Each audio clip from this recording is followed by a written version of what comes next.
coin2me.org, and then download the wallets on your phone. And then the next step is I can give you coins. Okay, because this class, according to Xiedong, he's commented before, this is one of the most useful classes in Taiwan University because you can use what you learn to deal with money. Okay, so we are very practical. We give you coins, and at the end of the semester, if you make money on your wallets, then you pass the class. Okay, oh. And if you lose everything, then we need to talk. Okay, maybe we need to improve teaching next time. Okay, so how about you download as we go, because today's class is I think we have only 2 or 3 hours today, so we try to do parallel processing. You get the download going, and then after you have wallets on your phone, then during the break we give you coins. And if you don't have coins, then you cannot take the class. Okay, so we can do this in parallel. Okay, so maybe I should put this in a separate slide. 是下来这个 My Bitty 吗？不是 Bitcoin to me， 但是我点它就推荐我就下载那就是这个。Okay, so everyone gets the website, right?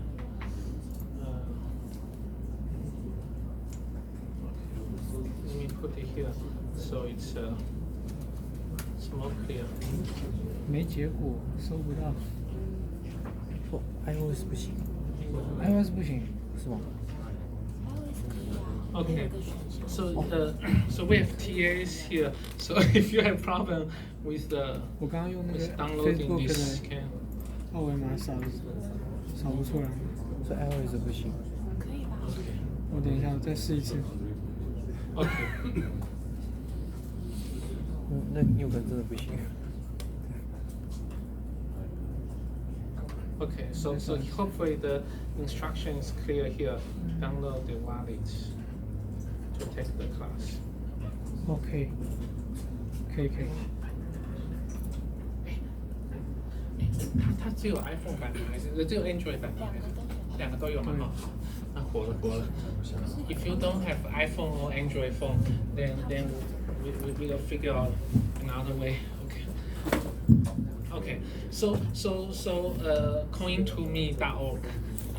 That's a prerequisite. Okay, and then I'll start with the lecture.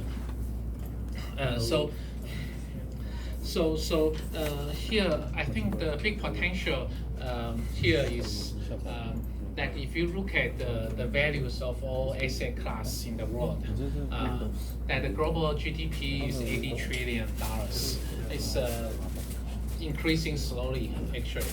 But if you compare this $80 trillion number with the value of fixed assets or financial assets or natural assets, then it pales in comparison because the real estate in the world is worth $300 trillion, and the financial assets at the ballpark, right? It's basically 300. Some people estimate it more liberally, so you may see the number like 500 trillion sometimes. But basically, it's at the range, and then the value of those natural assets is also big, 3 to 5 quadrillion. Quadrillion is 10 to the power of 15, right? So trillion is 10 to the power of 12. So you can see if you can liquefy everything or trade on blockchain, then we can do much more than Bitcoin. So the next slide is also a good illustration because people talk about Bitcoin a lot, but in fact it's only like 0.15. Sometimes 0.18 trillion. If you count all about 2,000 cryptocurrency together, it's at most 0.5 trillion. In fact, it's actually 0.25 today. If you go to, for example, if you go to coin market cap, so you see that Bitcoin, the market cap of Bitcoin is 0.18 trillion, and the total market cap is 0.27 trillion dollars. So it's not a lot if you compare with the size of the real estate markets or the size of stock markets or those financial derivatives or natural. Sorry. So back to the slides. So you can see that here is where the value is. That's why we will talk about decentralized finance and also like staking economy and so on, because we cannot just look at the cryptocurrency itself without looking at the global picture. Okay, so here is the contrast. If you only do Bitcoin, you only got 0.18 trillion dollars, about 1/3 of that small bar there. But if you do others, like do other markets, like oil reserves and global GDP, here is where the next step is. So we should do both. Okay. So I think today is the era between internet finance and the digital finance. We look at the world in 3 steps. The first step is the bank, putting the banks on internet. Okay, that's the first step. And the second step is internet finance, because people use Alipay or Apple Pay. Those are the payments, the internet payment methods, and we hope to usher into the next era, the digital finance.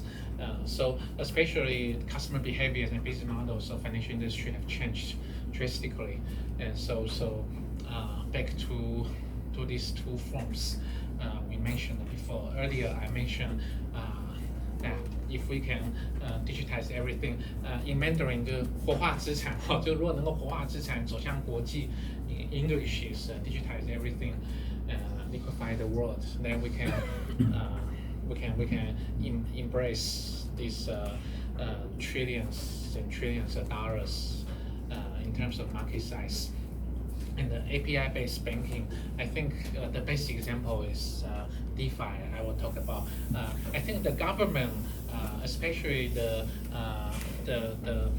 FSC, Financial Supervisory Commission in Taiwan, also push for API banking.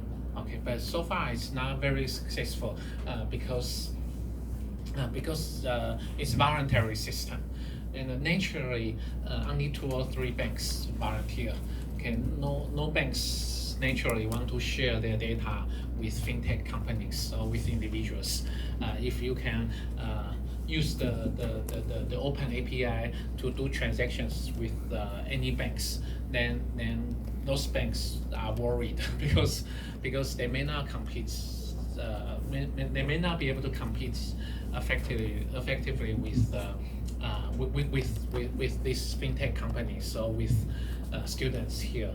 Okay, so in Taiwan, at least the open banking effort is structured in 3 steps, and this year we are only talking about the first step.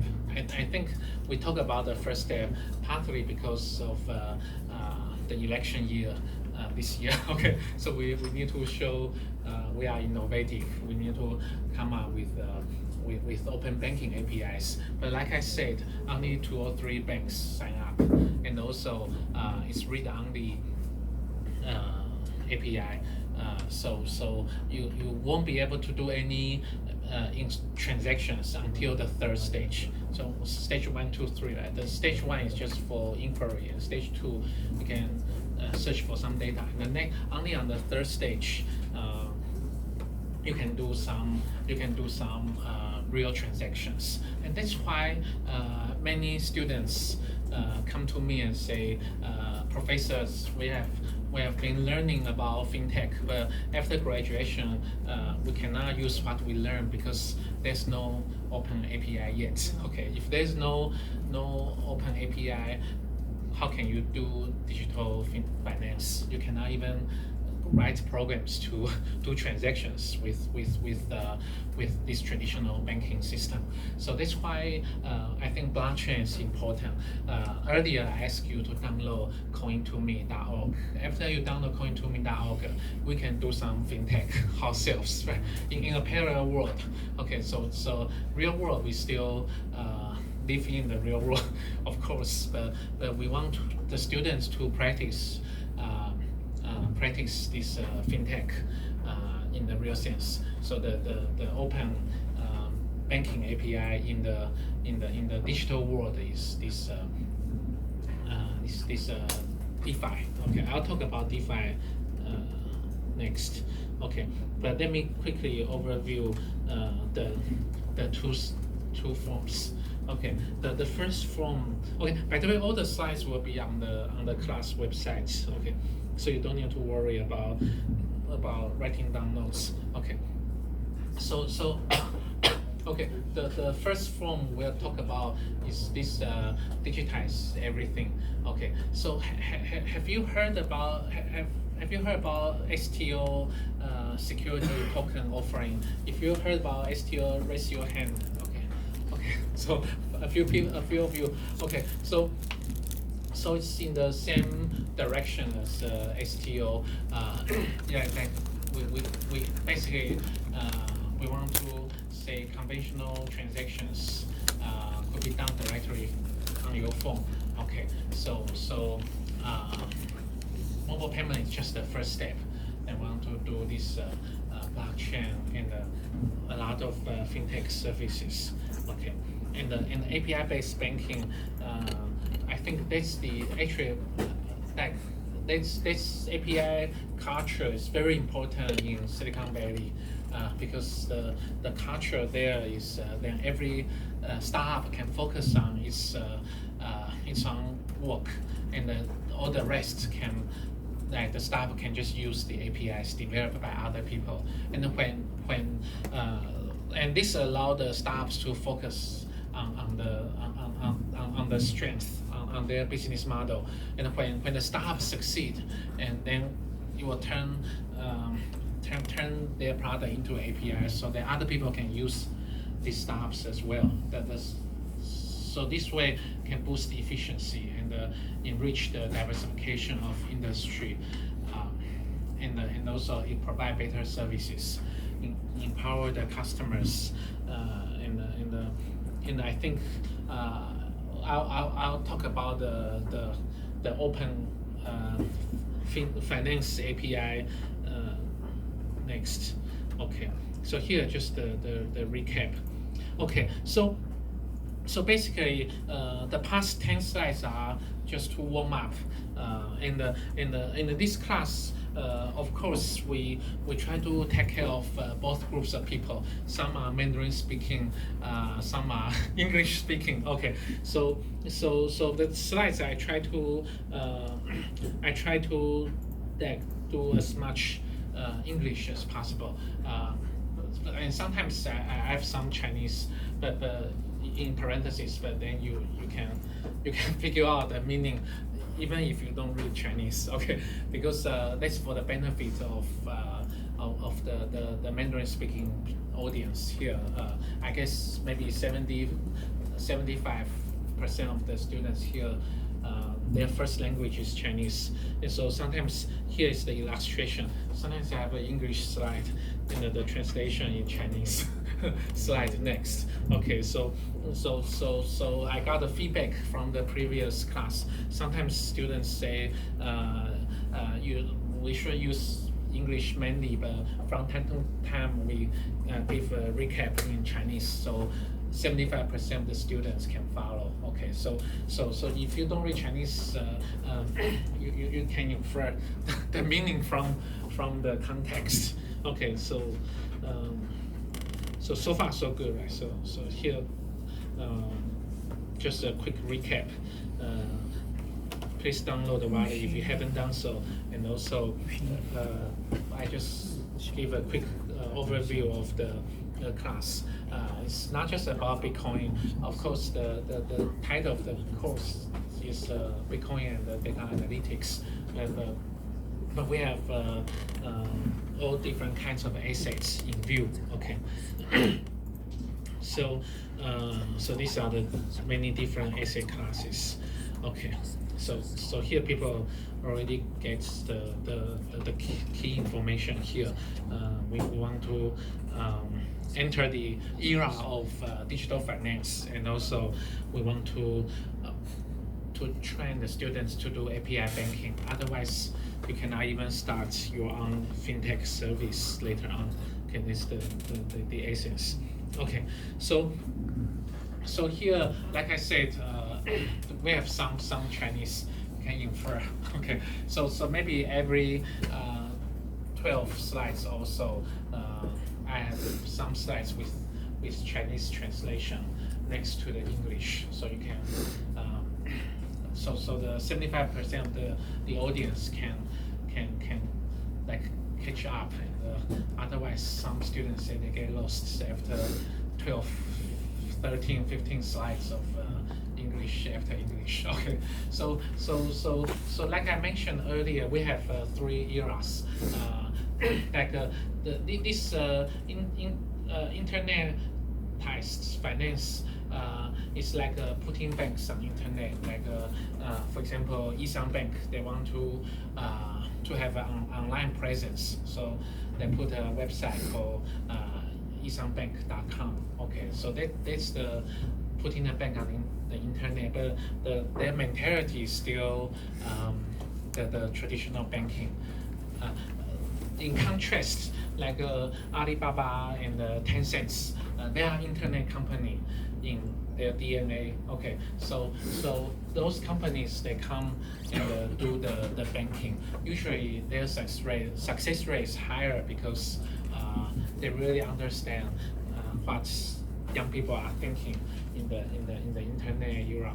Okay, and the next stage is what we aim for next. Like we hope we can liquefy the world and provide really open API banking. Okay, so this is the digital finance era, and I think this class we try to cover AI, data analytics, and the DOT. DOT I explained in the previous slides. The DOT stands for distributed ledger technology, such as blockchain. Okay, but it doesn't necessarily blockchain, but it's I think it's a key because how do you define digital assets today? Basically, there are only 2 ways to define digital assets. If you can come up with the 3rd way, maybe we should nominate you for Nobel Prize. Okay, Nobel Prize in economics. Okay, let me turn off the phone. Okay, so I think the first way to define digital assets is by trust company. Okay, so those are a simple example of trust company is like banks. If the bank say you have $50, then you have $50. If the bank say no, you only have $5, then you have only $5. That's the centralized way, or the trust company way to define digital assets. Okay, and another way to define like a digital asset is blockchain. Okay, that's a trust machine. Blockchain is a trust machine, right? So blockchain can also define the digital assets. I will explain blockchain in in a few hours. So if you are interested, you can also go take the class. Okay.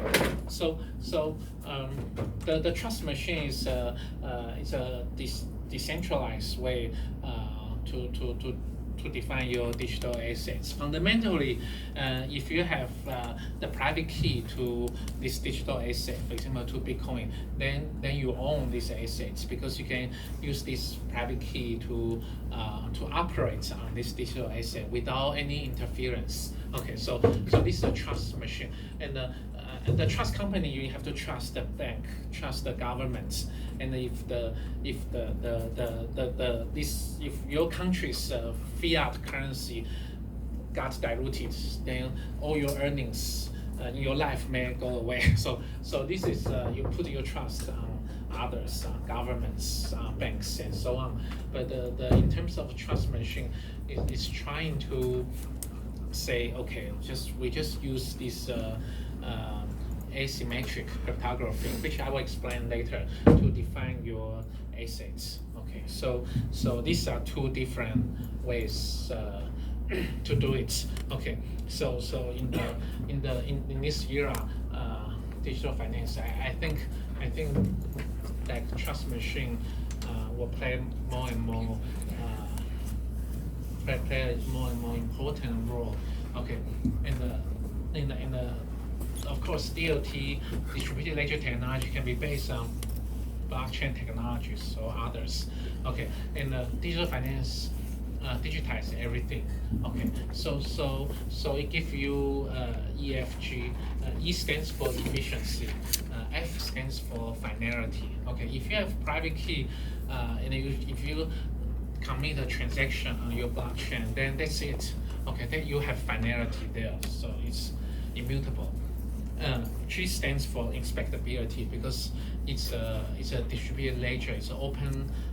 You can say it's open banking ledger. So it gives you this expectability. Okay. So in 5 years ago when I first. 5 years ago, yeah. When I first taught this class, I really used EFI, the efficiency, finality, and expectability. But I found during midterm, many students couldn't remember expectability. Okay, EFI is it's hard for some students, so I changed to EFG because G can stands for 公平、公正、公开. Okay, G, 公平 they can use pinyin to spell 公平, starting with G, right? So EFG, most students can remember. Okay, we try to treat students well, so students can do better in the midterm. Okay, so that's the overview. That's the trilogy of fintech. Putting bank on internet and the internet banking and the digital finance. Okay, then to recap that quickly in Chinese. Okay, next slide is the Chinese version. Okay, people can the 75% of the audience can quickly catch up later. Okay, so different kinds of banking system. Okay, and also basically these two slides I try to help students. The Mandarin speaking students catch up. Okay, so basically this is about DeFi, decentralized finance. Okay, so for the coming 25 minutes, I will go over these 4 things. The first one is decentralized finance. The second one is know your customer and anti-money laundering. Okay, and the third one is credit rating, and the last one is STO, securities token offering. Okay, let's go to the first one. So first one is DeFi, decentralized finance. There are many types of decentralized finance. The most common one is P2P lending. Okay, and the second one is swap. Like for example, you can swap your Ether with DAI. DAI is another token, right? So for example, today the loaning fee for Ether is say 2%, and the loaning fee of DAI token is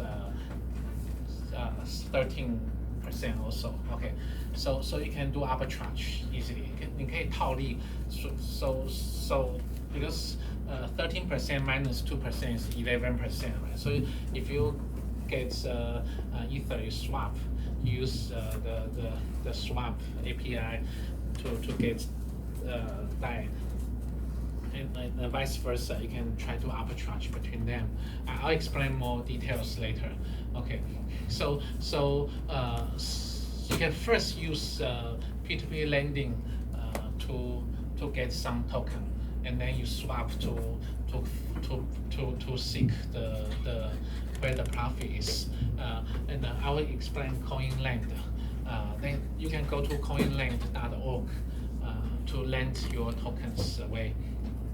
Okay, so I'll start with DeFi and then go over the rest next.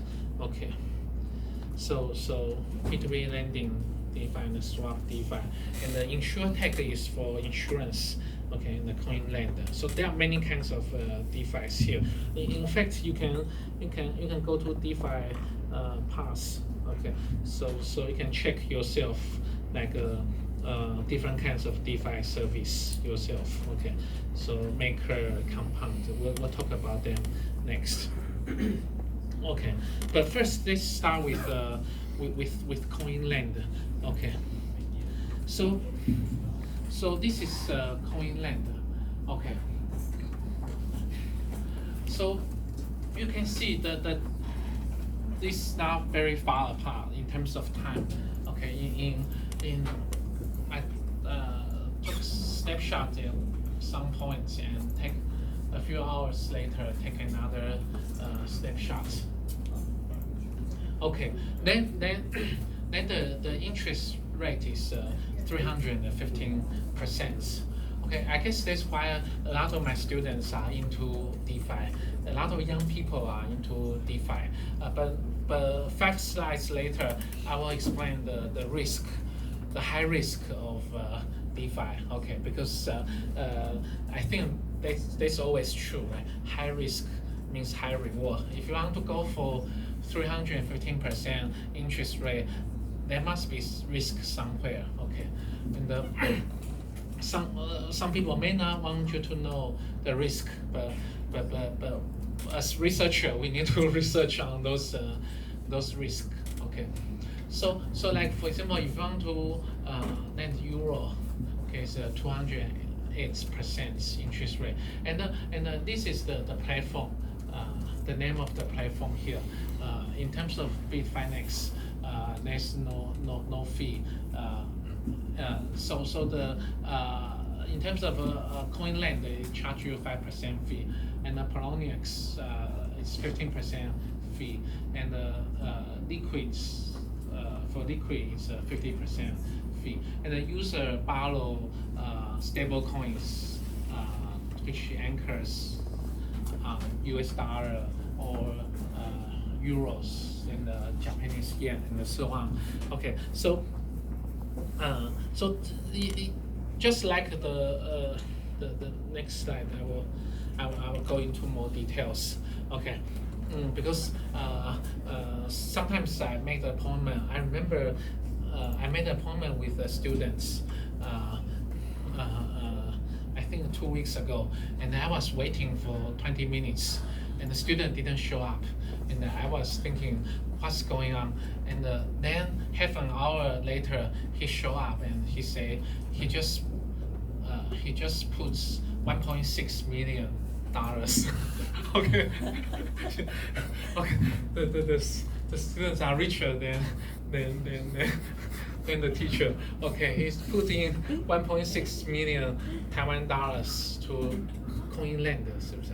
Okay, to CoinLend, and he said 12 o'clock is very important time of the day. Maybe there was some new financial product coming up or something. But anyway, I waited for half an hour, and when I heard $1.6 million, then I think it's okay for me to wait. Okay, because I don't want to screw up his investment.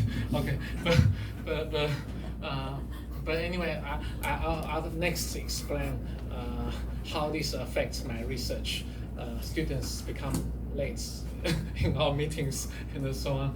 Okay, but it's very important to research into this. Okay, because like he told me he earned this semester's tuition during that day for after he put in 1.6 million Taiwan dollars. Okay, so in my view, I think in terms of degree there are three definitions of DeFi. Okay, because you can say decentralized in governance. I think that's the highest degree of decentralization. Your governance is not by professor or banks or any particular people. It's decentralized. Okay, it's probably a smart contract and so on. And the second kind of decentralization is risk taking. You can decentralize in your risk taking. And the third one is the simplest one. Just in terms of record keeping, you put say those digital assets on distributed ledger technology, right? So that's the decentralized in record keeping. But next I will use examples to explain. Okay, so last year DeFi is not that popular. Last year, okay, I think before before it was in the bull markets, and people can make money just by buying and selling tokens, and then people don't bother doing fintech or DeFi, okay, because people don't bother replacing real world banking industry with the DeFi, open banking industry, right? Because they can make money very easy. But I think last year, especially from last March to this year's March, it's a bear market in terms of cryptocurrency.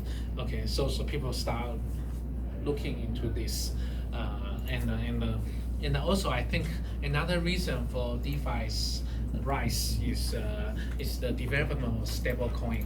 I'll show you why stablecoin is very important, and will continue to be very important for DeFi's developments in the coming 2 years at least. So stablecoin is very important for DeFi's growth. And this year, I think many have the potential to be unicorn.